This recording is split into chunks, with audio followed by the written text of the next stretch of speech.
Okay class, for this topic, we're going to use another set of data. So mapapansin natin, meron ulit tayong 3 recording station, Batangas, Puerto Princesa, and Davao. So time difference, the arrival time of P-wave and S-wave in seconds are 24, 38.4, and 28.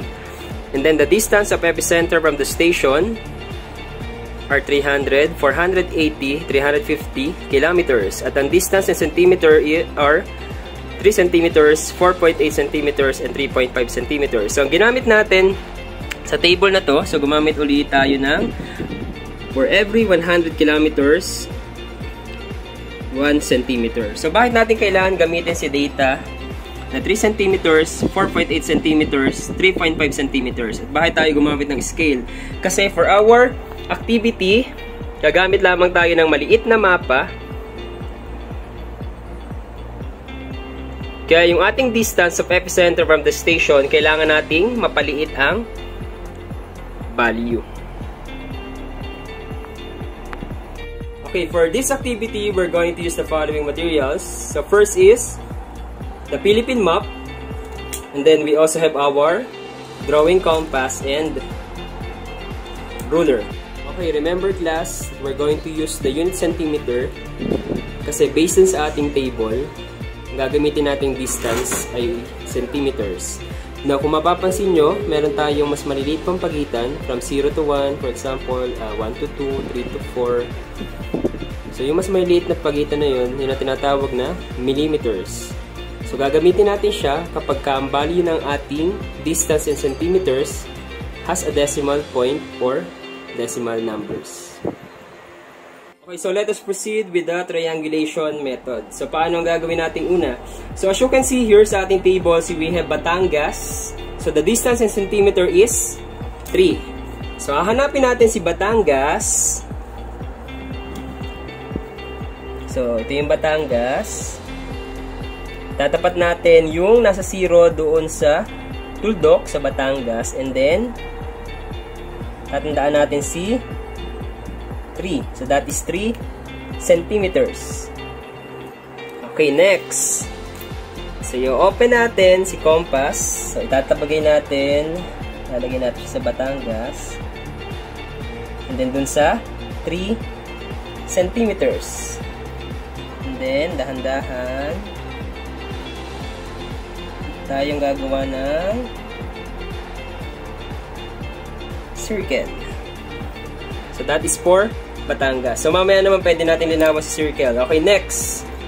So, next station, we have Puerto Princesa. So, ang value natin is 4.8. So, gagamit ulit ng ruler. Tatapat kay Puerto Princesa. Again, sa 0 tayo.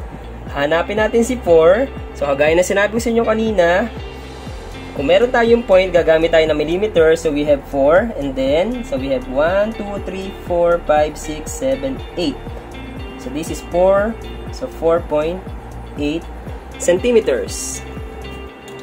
So, again, gagamit ulit tayo ng drawing compass. Tatapat natin kay Puerto Princesa. And then, i-open natin ng 4.8 centimeters. So, gagawa ulit tayo ng panibagong circle. So, pwede siyang linawan mamaya. Okay, next.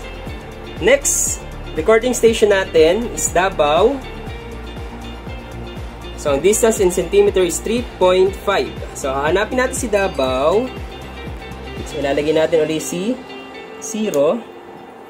And then, hahanapin natin si 3.5. So, 1, 2, 3.5. So, lalagyan na sa drawing compass. Tatapan natin doon sa ating 3.5 and then gagawa ulit tayo ng circle.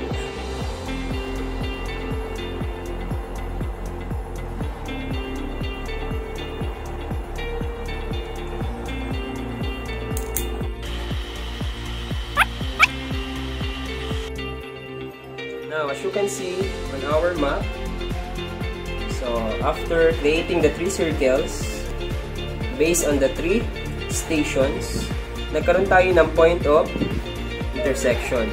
So, ang point of intersection na yon ay matatagpuan sa